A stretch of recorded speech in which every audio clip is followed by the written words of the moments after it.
aussi anodin que le fait de couper ou pas un ruban le jour de l'inauguration. La création du parc a tout autant été un cours de géopolitique qu'un exercice d'équilibrage permanent entre possibilités d'expansion mondiale et péril de l'impérialisme culturel.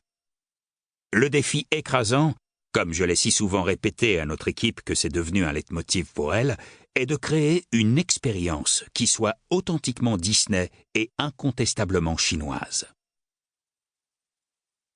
Le dimanche 12 juin, en début de soirée, l'information tombe.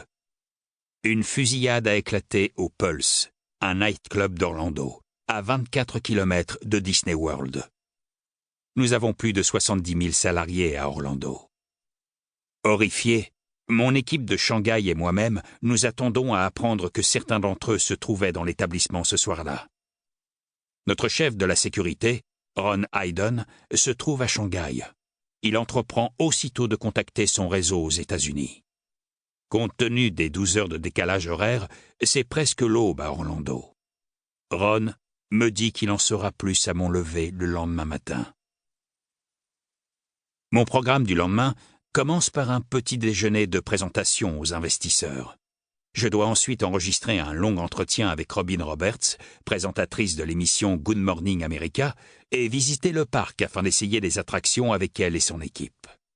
Puis, viennent une réunion avec les autorités chinoises sur le protocole des cérémonies d'inauguration, un dîner avec des membres de notre conseil d'administration et des cadres dirigeants, et enfin, la répétition du concert de la soirée d'ouverture que je dois animer. Tout au long de la journée, Ron Hayden me tient périodiquement au courant. Le bilan s'élève à plus de 50 morts et presque autant de blessés. Le tireur est un dénommé Omar Mateen. Interrogé par l'équipe de Ron, nos bases de données révèlent qu'il a visité Magic Kingdom 2 ou 3 mois avant la fusillade, et de nouveau le week-end précédent.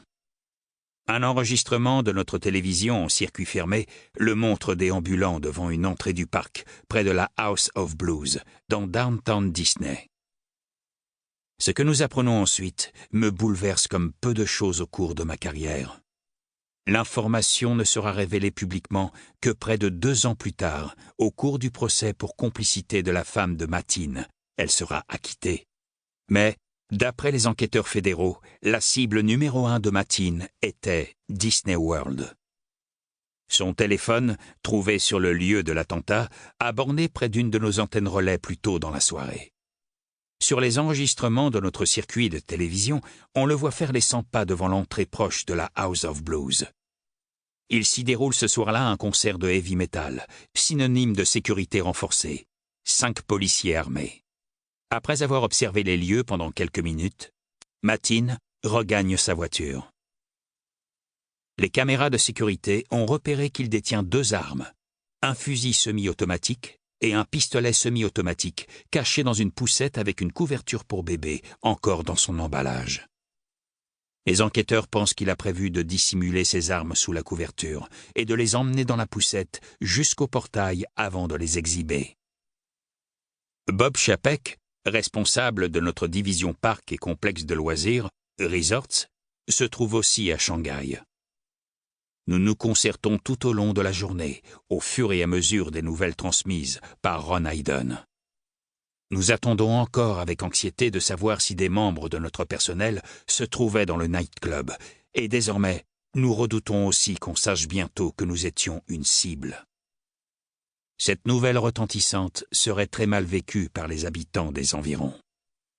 Dans un moment de grand stress comme celui-là, partager des informations dont vous ne pouvez parler à personne d'autre engendre un lien puissant. Chaque fois que j'ai rencontré un cas d'urgence en tant que PDG, j'ai apprécié la compétence, le sang-froid et l'humanité de l'équipe autour de moi. Le premier geste de Bob Chapek est de demander à George Kalogridis, patron de Walt Disney World, de retourner à Orlando pour mieux soutenir son personnel sur le terrain. Le téléphone de Mateen ne tarde pas à parler. Une fois revenu à sa voiture, l'homme a effectué une recherche sur les nightclubs d'Orlando. Il s'est rendu au premier de la liste, mais la circulation était détournée à cause d'une construction en cours devant l'entrée. Le suivant